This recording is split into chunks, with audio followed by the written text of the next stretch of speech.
Hey guys, today's episode of the SupChef podcast is brought to you by Danos. Danos, the original and spicy, are amazing. I use them all the time at home as well as in the kitchen. Great on chicken wings, great on fish. You can put it into butter and use it on pretty much everything, man. I'm telling you, you got to get yourself some of these, and I'll put a link in the description to this, and you guys can go ahead, swipe up, and grab yourself some Danos. The SupChef podcast episode 2 featured Pat Mix. Pat Mix and I go way back. We're actually friends from high school, but Pat Mix has gone on to be one of the best fighters in the world at 135 pounds. He just fought this last weekend for the Bellator world title, and he came in studio today, and we had a blast. We talked about all types of stuff, so I'm just going to let you guys listen in, so enjoy. So we're just going to go live. I mean, Mix, dude, thank you. So we got to shake hands. Always, we got to shake hands. Always. Man, it's crazy. First of all, it's crazy to see. It's crazy to think, because we were just talking off air, like, we were just talking, oh my God, it's been 10 years, just about 10 years since we got out of high school, and we went to high school together. So, and now to watch your last fight on Bellator was like, it's almost this surreal feeling. Like, do you have any thoughts about, like, kind of just the journey? I mean, I know it's a huge question, but it's something I'm so interested in, to see, like, you know, what your synopsis is of, like, this crazy journey you've been on. Yeah, it's a long time, and it's like it happened so fast. So with fighting, you know, it feels like almost overnight, even though it's like multiple fights almost. You know, it's different than when we used to wrestle. It'd be like a whole season would be, you know, all these 30, 40 matches combined. And then to be in fighting now, you know, I only had, I think, 24 fights last week. That was my 25th fight. Right. So to have that all happen so fast, I think it made time go by for me quick, because I was always in training camp, you know, always kind of killing months to get to the next goal. So, you know, 10 years, I look back, I'm like, you know, it feels like a blink of the eye almost. Sure, you know what I mean? sure. Especially with what my job, like, entails, you know, in a sense. So always being in training camp, I feel like it's fast forwarded, you know, a lot of my time.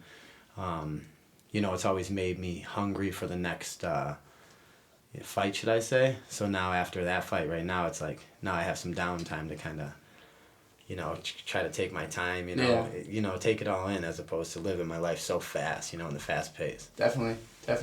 And that's been something, like, with me, doing, like, TikTok and food promotion and stuff like that, promoting for companies. I was, like, so focused on, like, oh, I need to get verified, or I need to have 1 million followers.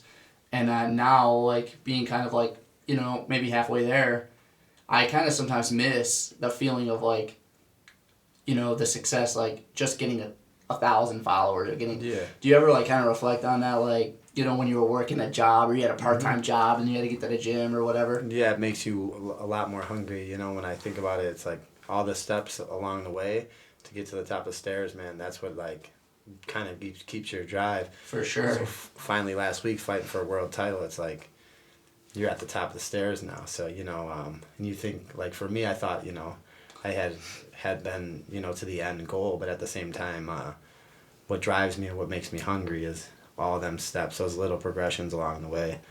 So, like, that's how I feel, you know, right now, just kind of going back and kind of reinventing the wheel, just getting back at it. Definitely. Yeah, it's amazing. Yeah, I mean, it's crazy to think, you know, what can happen from being a kid at Lakeshore to, you know, fighting for a world title. I mean, it's amazing to be here with you, because, you know, it just proves that anybody can be successful in what they want to do, you know, and you know, as long as you put the work in, you trained hard, but I think it's just kind of like this feeling that I get, like, when I see you fight. It's kind of like this inspiring thing, like, dude, Pat Mix is fighting for a world title right now. He's potentially the best at, you know, your weight class in the world. And maybe some days you are. Yeah. Which I think that. But, yeah, this is inspiring. It's super inspiring to me, man. It's crazy. Where do you get your inspirations from? Yeah, like, exactly what you said is similar in the same fashion for me.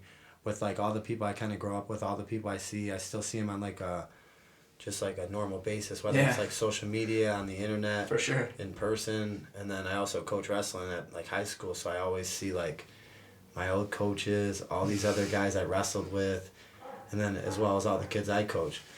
So I think like for me it's more like whenever I see other people like progressing at their craft and what they do, it makes me like motivated to also, I don't know, try to be good at like what I do, you know, like my buddy Ryan Spears or Braden Gano or, you know, all these people, PJ, you know, all my friends when I was in high school, I see them all being successful at each different thing that they do. Right. So like that also, I draw inspiration from like my friends, you know, I want to be, you know, the best I can be at my craft as well. Definitely. Same with you and like cooking, and you're, you know, as you're a chef, like that's kind of how I see that, like with all the people I know.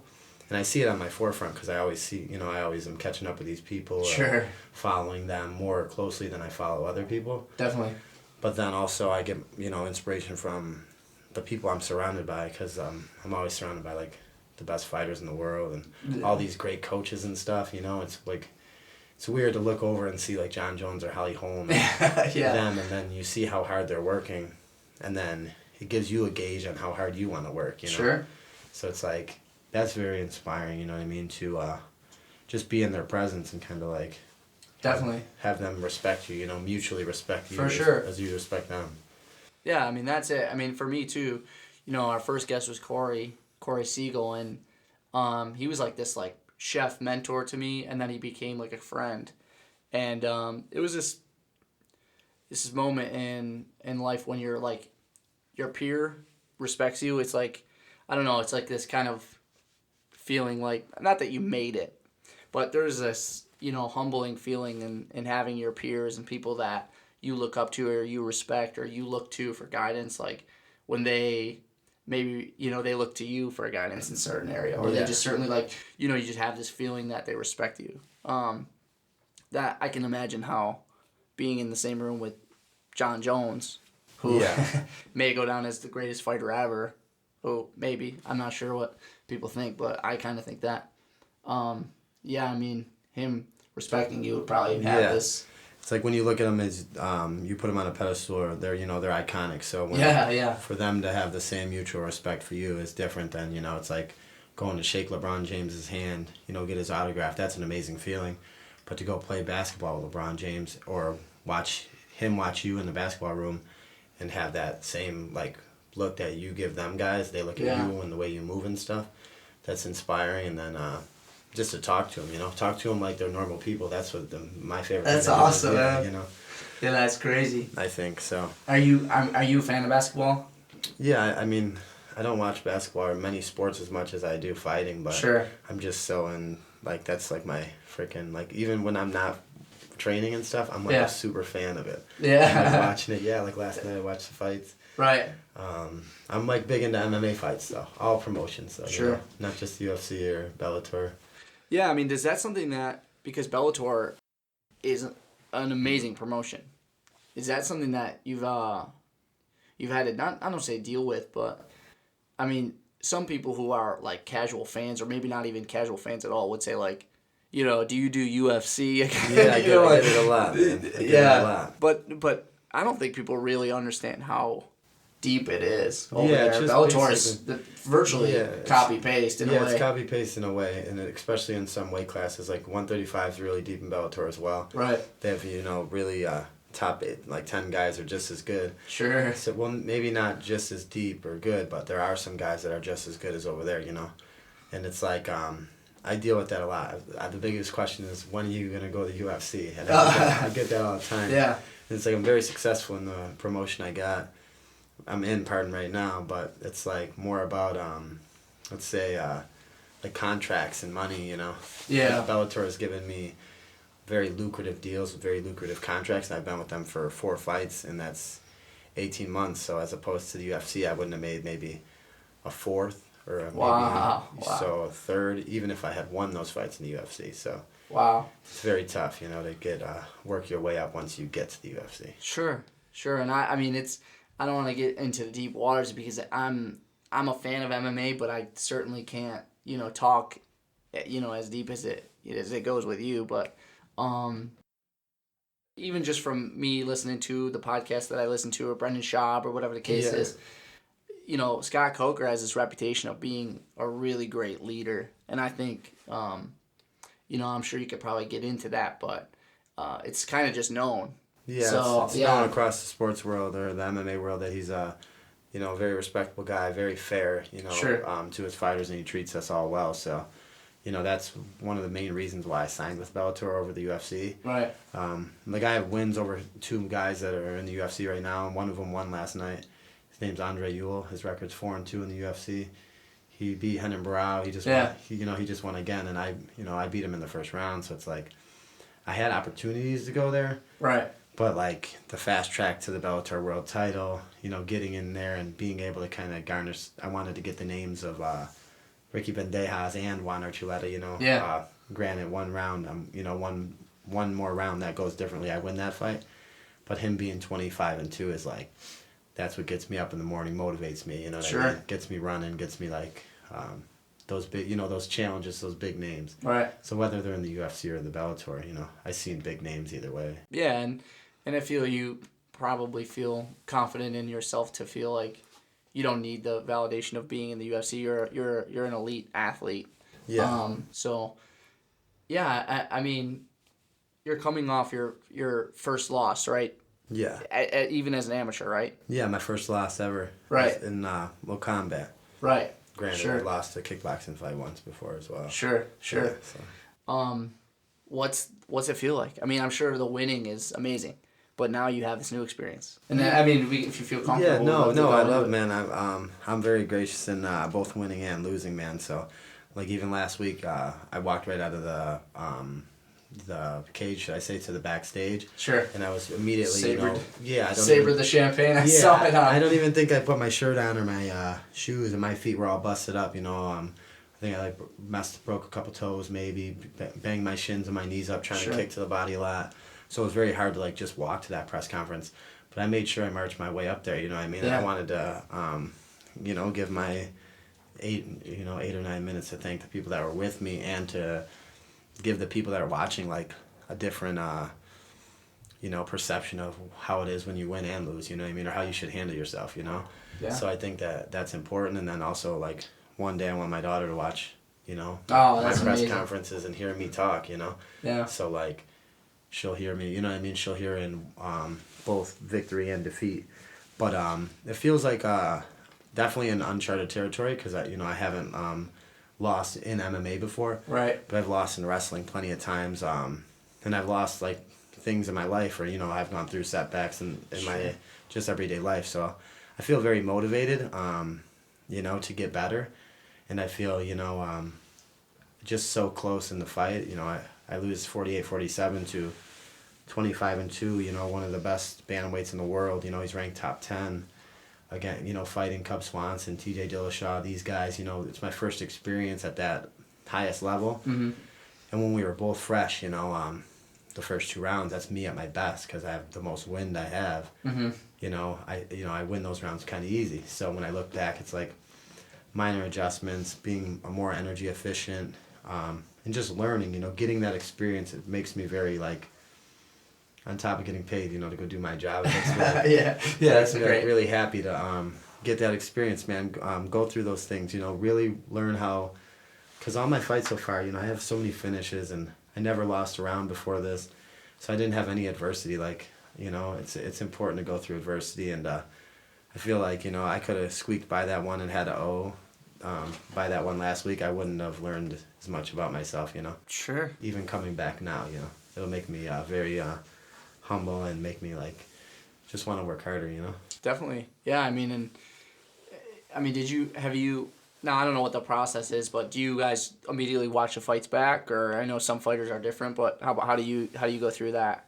Yeah, like, I watched the fight back maybe like 15 times probably already. Yeah. 25 minutes, you know, 25 minutes, so I watched it back a lot of times, and like, I'm overly analytic of it, you know, but at the same time, like, I feel like the judges did get the decision right, you know. I feel definitely they got the decision right, and Sure. I could have done things differently to really make a major impact in the fight. But, man, just having, I think, more or less the experience, at one point in the second round, we were like stuck all upside down.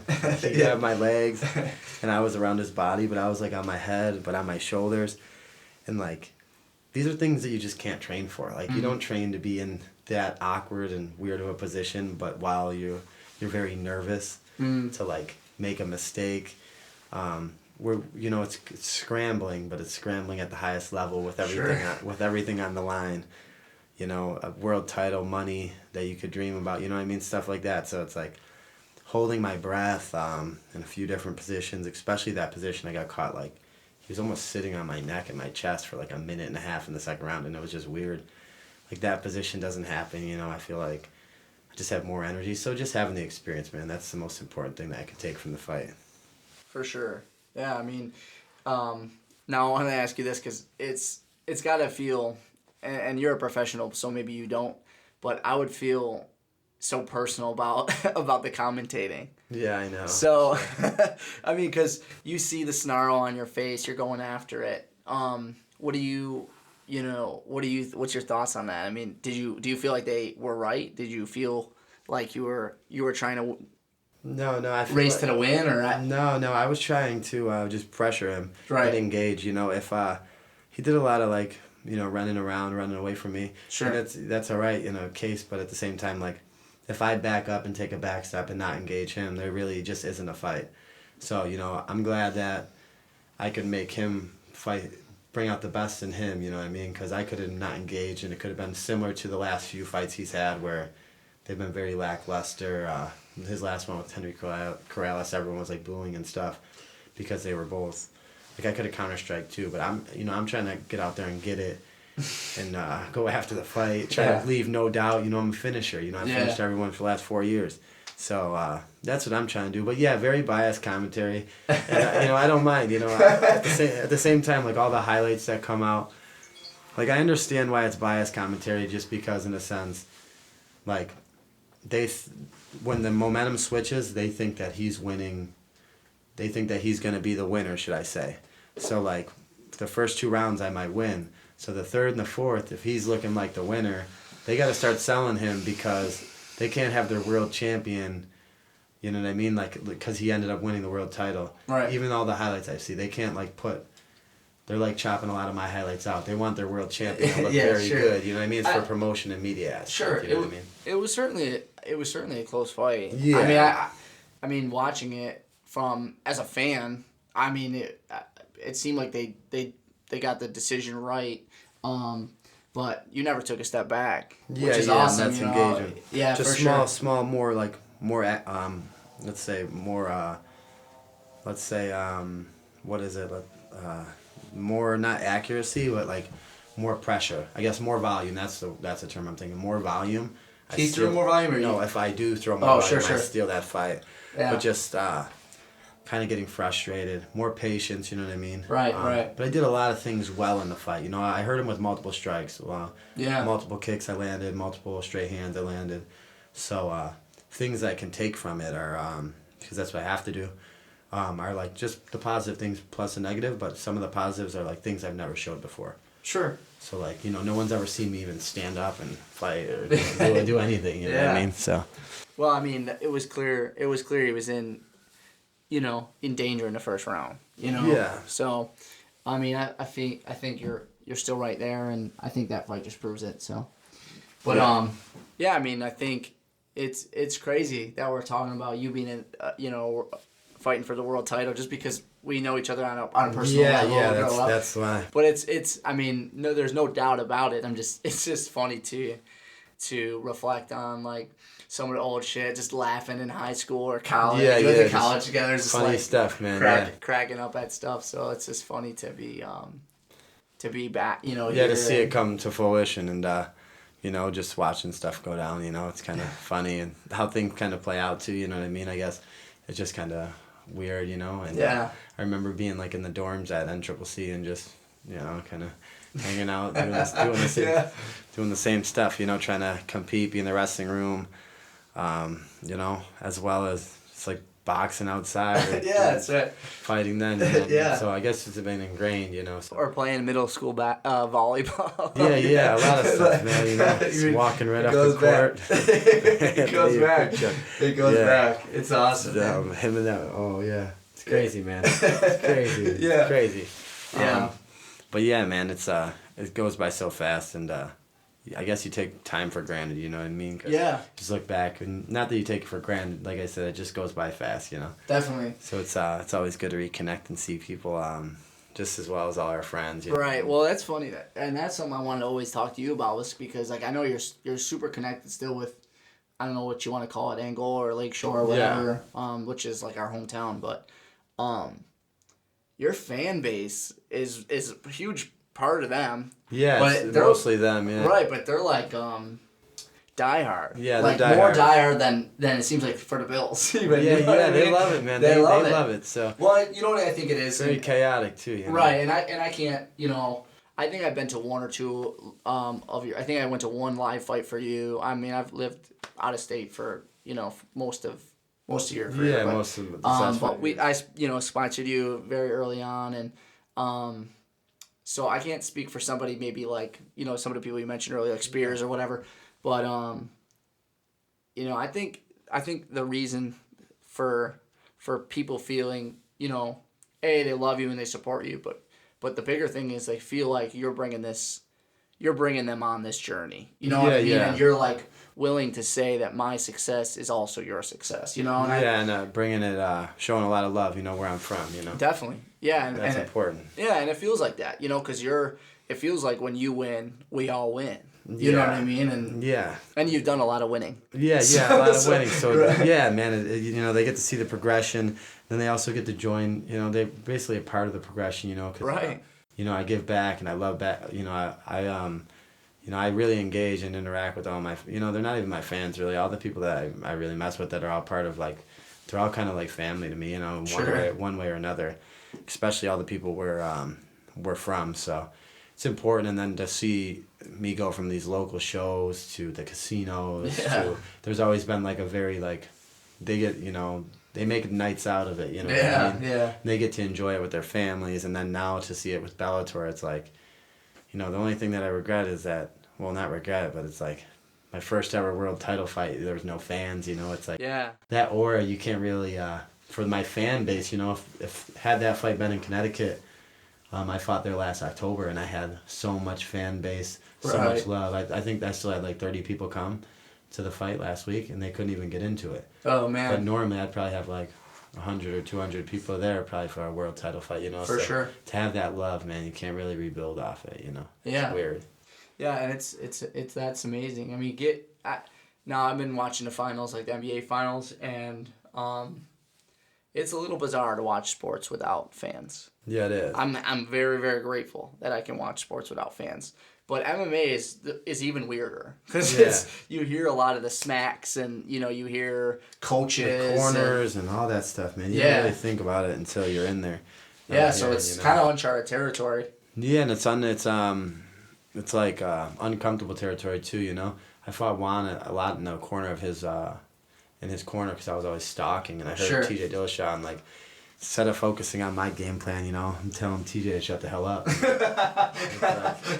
It's like a lot of people want to say that, so that's cool. You know, to say it in the middle of a fight, you know, I'm just like, you know, I watch it back, I'm thinking in my head, you know, Pat, you could have just been more disciplined there. But, that's awesome. That's amazing. Yeah, you got to learn, you know, take the experience and let the punches roll, you know. So. Right. But yeah, man, it's super weird, you know. Even just backstage, you don't hear the roar of the crowd. They did like a promo video. It was Cub Swanson, and it was last weekend. It's on the Bellator Instagram page. He's smacking two Muay Thai pads together, like those ones there, but Muay Thai ones. Yeah. And he's doing it as hard as he can. And he said to the camera, because we're like close, He's trying to psych we're like you out, close man. rooms. Yeah, he said it's psychological warfare. That's actually pretty smart, to be honest. When I watched it back, now I'm thinking, I guess it would have worked if I heard it. But I didn't hear anything. I'm just thinking, there's so many fighters. Like, I don't know who's hitting those pads. That's funny, though. But that's actually really smart. Yeah, I'm thinking, like, we're backstage, so there's no fans, there's no roar of the crowd. So, like, normally you would never hear that. But now you're Right. here and it's like you're in like a empty gymnasium almost or something. Right. It's like weird, man. You're in a ghost town because it's like it's not that many people in the promotion. You know what I mean? I think it equals up to 20 people that are totally there. Wow, that's crazy. Even with the judges and stuff. Yeah, And the refs, oh my God. Probably like 20 maybe, and then you have all the fighters, and we all get like transported over at different times. That was the main event, so I didn't show up to the venue till 10 o'clock at night. Oh, So it was damn. like, yeah, and then you gotta think like. And you're sitting in a hotel room, right, or something like Yeah, that. I was just in my hotel room watching the fights on my phone, watching the UFC fights. Yeah. Watched that. Did you watch the? Well, you probably didn't watch them. Maybe Bellator the night before there was a Bellator show on. Okay. It was the guy that does all those weird. Grace, wasn't it Gracie? No, that was the one before me. The Oh, yeah, the that's night right. before Okay. it was Phil Davis versus Lyoto Machida. Oh yeah. Okay. Okay, Yeah. and there was a guy named. He was like a really good kicker. He's married to Colby Northcutt, Sage Northcutt's sister. Okay. He's like he does all these spinning attacks and stuff. Oh, okay. And he spin kicked the dude in the groin twice twice in a row. It was crazy. So I was watching the fights in my room, and I was like, that's what we were doing, like, because we watched the fights the night before, Yeah. and then we watched them in the room, and then, when, before I got brought over to my fight, I was just watching fights, so it kind of, like, helps the nerves, too, because then you get to see, like, what's going on out there. Right, you know what I right. mean? As opposed to, like, being at the casino, not knowing, like, you just Yeah. hearing crazy shit go Yeah. on, and you're just like... Oh, so you guys never had a screen in the back watching like the Not live a King of the fight? Cage. Oh, really? So, like, Oh, well, yeah, sure. Bellator, yeah, we have the screen, so we get to watch it. Okay. But, like, when I'm in my hotel, I'm like, damn, 10 o'clock's a long time. Yeah. Like, from 8 o'clock to 10 o'clock, I'm just sitting in my room, basically not trying to do anything. Damn, it's crazy. Because I'm you don't want to waste energy. Your coaches are, like, telling you to chill out, sit on the bed, Yeah. stop pacing around, pal, you know what I mean? Stuff like that. Yeah. And I'm like, okay, let's watch the fights. Sure. And then it also makes me nervous, like, when I see crazy stuff happen. Like, my teammate fought, and it was, like, the craziest fight ever. And he looked all tired and shit. I was nervous. Like, damn, I'm thinking, or when someone else gets knocked out or hurt, I'm thinking, don't tell me. Yeah. You know what I mean? I'm thinking, don't let that happen to me. Right. You know what I mean? I'm all nervous, Sure. So it brings up all different emotions. Some people, like, listen to classical music, or they zen out. I don't know what they do in their room. Yeah. You know what I mean? Well, that was like I remember hearing GSP talking about like how incredibly like anxiety is not even the right word for it's not. what you're about to get into and the feeling. And he's like, that to me was like why I didn't want to fight anymore. Just Yeah, like it's that tough, feeling man. is unreal. Donald Cowboy Cerrone talks about it a lot. Right. Similar like Right. that. And sometimes, and he's been so open about like not even ever like he gets into the octagon or the cage or whatever you want to call it, and he still doesn't overcome it. Like he's still not fight ready when it goes. Even when it goes on, you So- really aren't in there till it goes. I mean, I flip a switch on like that night, and then once I flip it, I mean, It's over. it doesn't turn off. Even for that fight there, I mean, if there's no time limit, no judges, we go till. That guy can't survive me. You know what I mean? It would just be. It would be the Wow. same. It would be the Damn. same. It would be the same thing. Like of just coming forward, pressuring him, walking through the shots, or in the first round, should I say, 5 minutes, we don't restart the round. I have you mounted, Right. and there's no. You know what I mean? So it's like once you flip the switch, I guess like you really can't turn it off because that's when you can get hurt. That's when you can get Sure. like. I mean, one small takedown. Battle inches, you let a guy elbow you. I've gotten 8 stitches in my forehead from it. Like, letting a guy get off for 10 seconds when I'm in control of 14 minutes. Right. So Yeah. it's like, or even Ben Askren, Jorge Masvidal, you know what I mean? Damn. Like, just small things, man, you could really get hurt. So it's Sure. like, for me, I got to flip a switch, and then you also have to deal with that anxiety. Because, like I said, like Cowboy last night, he fought Nico Price. You can tell he's nervous in the beginning. Mm-hmm. He got to weather Nico Price's storm, but those few of those shots land 2 inches to the left or the right. I mean, you could talk about being asleep or even after you're asleep getting hurt after that. You know what I mean? So Yeah. like Ricardo Lamas has broken his jaw. There's a lot of people. You know what I mean? Mm-hmm. Look at Sean O'Malley the other night. He broke his toe or something. I think something, or twisted his foot or something. Yeah. No real damage, but. You know what I mean? It's all a game of inches too, Yeah. Because he could have been. Or Tyrone Woodley last night, quitting in the middle of the fight and then blaming it on his ribs. Yeah, he did that. I don't know. That was a bitch move, though. You can't do that. Yeah. Well, I watched it. I was thinking in my head, I don't know. Well, what's now? How heavy do you, if you were working at UPS, what would your weight be if you were me? Dude, you eat I'm pizza big every right day. now, man. I do eat pizza every day. That's why, That's I was awesome. thinking about talking to you about, real food. That's it. That's one of the things I'm working on. See if my coach sees this. I'm working on my nutrition now. All right, well, see, I'm this talking is it. to a chef right now. No, Yeah. I'm serious because that's one of the things I had a long talk about last week with my coaches and stuff. Just because, I don't know. I train so hard that I think that I can overcome certain things. I'm naive to certain things that my coaches say, you know what I mean? But turning that around, I'm going to be better. Yeah. But walking around, man, they're probably going to be disgusted with this too, what I say, but I'm like, I got on a scale 2 nights ago. One of my friends had a scale. I weighed in with my shoes on and stuff, and I was definitely 170 pounds. Jesus. Yeah. I'm like, That's a crazy cut. yeah, I'm 165. Yeah. It's me. That's me right now, normal. But that's why it's hard for me to keep such a freaking when I'm in camp, I come down to about 150. Okay. And then I cut from about 150 down to 155. That's my water cut down to 135. It's very hard. Yeah. But at the same time, it's I'm strong. Granted, there's not big championship rounds there, but it's hard to. I push such a pace that it's I'm a finisher's pace, so the pace I push is not. It could be your own self-destruction in a sense too. You know what I mean? With me cutting so much weight, trying to be the bigger man at 135. It's tough. Yeah. So a lot of it's even when you're tired on heart and just will. Sure. Yeah. I mean, and again, we're talking about a chef. I'm certainly not a professional athlete, but I always thought going to the gym is kind of easy. Yeah. And going there, and even if you half-assed it or whatever, and that's just so I don't die.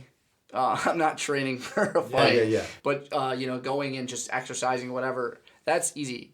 For me, the discipline is not eating 4 slices of pizza, and I want to do that right now. So it's that's that. I couldn't imagine having to be somewhat disciplined 365 days out of the year or 3 times a year have to cut down that weight. I mean, you've been cutting weight for 12 years or whatever now. Yeah, so it's I still made the same weight in high school. I was 135 pounds.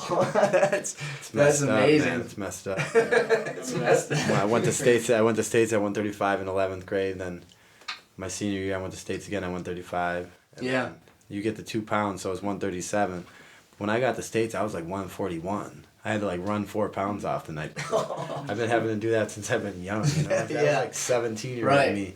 Now I'm 27-year-old me, and I'm in a sauna the night before, after hitting pads, hitting pads twice the day before, day before weigh-ins, tired, wearing plastics, wearing a sauna suit in the sauna. Oh. They're taking you out, laying there, mummy wrapping, putting blankets and stuff all over you. And just for somebody who's listening to this, what if you feel like death is 0, and 10 is you eating 4 slices of pizza and whatever? Where are you? I mean, 2. Yeah, it's hard, man. It's really hard. It's the hardest thing. It's harder than the fight. That's why when you make it, it's they say my coaches. We're relieved, and same with Juan. I mean, he had to cut a lot of weight to make 134.5 pounds. Jeez. Granted, he came in 0.4 under. That's it's hard for us both. You know what I mean? But that's championship weight. Right. I made 134 pounds, a whole pound less in Japan, and I mean, they took it was 32 hours I lost. When I got there, I had to make weight in because a 15-hour flight, they're 15 hours ahead. These things all play in a factor, and then you think about cutting weight. It's and then Japan, they make you go in their saunas. Normally I'm going in with plastics. It's a sauna suit similar to this jacket, with a hoodie on over Makes you sweat, right? Yeah, and then I'll put sweet sweat or albumin on my body. It opens up your pores. Oh, So damn. you can then. I'm about to get that just so I lose Yeah, weight it normally. helps you. It helps you lose a lot of water weight, especially before you go in the sauna. Okay. So these are all tricks that you use, and they're perfectly legal. And you're Yeah, we gotta write that down.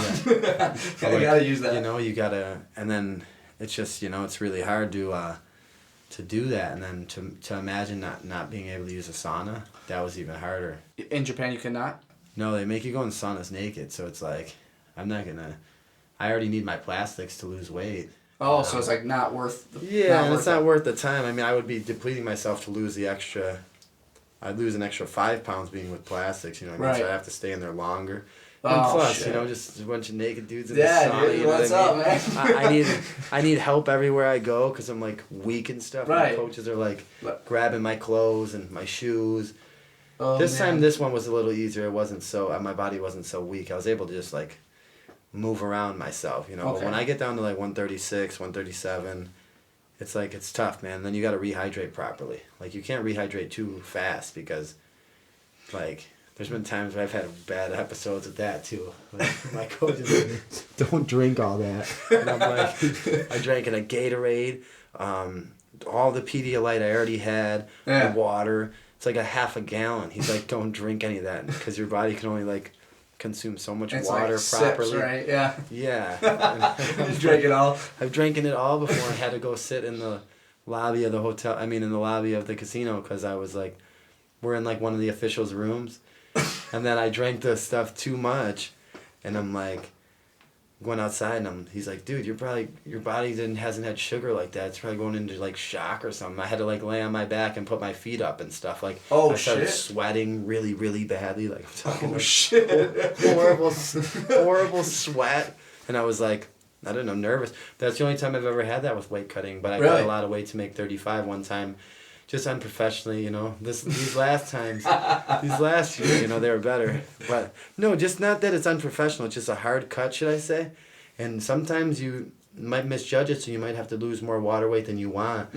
But I'm not like some of these guys that will like miss weight. I'll do anything to make weight. I'm not. Sure. I also can't give the guy 30% of my money. Yeah, I wouldn't yeah. be able to sleep at night. Right. Not Yeah. just because of the money issue, just because I didn't make weight. I couldn't. It doesn't feel right. It feels like you are failing at your job. Prior Sure. to even doing it. It's like Well, you're coming in late to work or something. What now? I kind of always hear like, especially like the the talking guys from the mixed martial arts community. They talk about like how dangerous weight cutting is and Yeah. how it's not efficient to see real combat. Like for instance, if you and any of your last opponents were at a healthy weight, It'd be different. Yeah. it'd be different, right? But what's your thought as the athlete? Because it's right now it's fair because anybody can enter the game, right? Does everybody make the weight? Not. You obviously see that doesn't happen.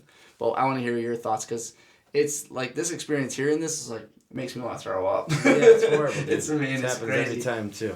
It's like there was a time where I was making fights at 130 catch weights to try to get down to I was gonna go down 25. Yeah. And I was like, what is wrong with you? You know what I mean? Yeah. But I'm like, I think 35 is like healthy if I'm like I said like not eating 4 slices of pizza. You know Well, what I mean? we'll hook you up. We'll talk after. About Yeah, getting for you some- sure. Yeah, getting we're you gonna some- work together. Some situation We're here. gonna work together. I'll eat your pizza and then we'll Yeah, get you yeah. something that we can get It's you a down little better, you know. proper weight. Yeah, just Yeah. not so much of a rigorous cut, just walking a little leaner outside, a little healthier. Sure. But I feel like weight cutting is dangerous, man. I could, right now I'm heavy, but like if it ever got too dangerous, I would pull that plug before. To go to 45 or Yeah, you mean to... I pulled the plug before. If it ever was too dangerous, where Sure. my weight after I started training wasn't at the level that. Like the weight that I would start camp at, or Okay. 4 weeks out, if it wasn't at that weight, Yeah. I would honor it and talk about either doing a catch or going up to 45 prior to missing weight. You know what I mean? Right, because that's got to be the I wouldn't sign a contract for 135 if I knew I couldn't make Sure. the weight. But a lot of these guys, they're cutting a lot more too. Like I said, when I'm in camp, I walk at like 150, 155. Right, so that's like not... you got the guy that's about to fight Israel Adesanya. He walks at like I don't even know. He fights 185. They're saying like 225 or something. Yeah, which is like 235. that's a heavyweight. Yeah, that's like 50 pounds. I don't know. That's crazy. I mean, some crazy stuff going on. Definitely, man. It was yeah. It was awesome to see you fight, and I mean on that level, it's always great to see you fight, but to see you at the pinnacle of this sport is incredible. You didn't get the result you were looking for, but I mean I think everybody still supports you, and you know that. I mean it kind of goes without saying. It goes without saying. They're all great, and. But I think the takeaway too is like you said, like you feel like with a couple adjustments you could have been on top of that fight. Very proud, man. Very proud of the fight. Very proud of my coaches. Absolutely. Very proud to have my first title experience with my coaches and have their first title experience. Sure. Like, at a major world title. You know, Art, Dennis, and Harry, those guys are like, two of them been with me since I've been 15 years old. Yeah. And Harry's been with me since the first day I walked into Jackson Link. So we all experienced it together, and I'm sure we're going to go again. So right. It's I got to take a lot away from it. And, sure. I got to show a lot more skills than I haven't.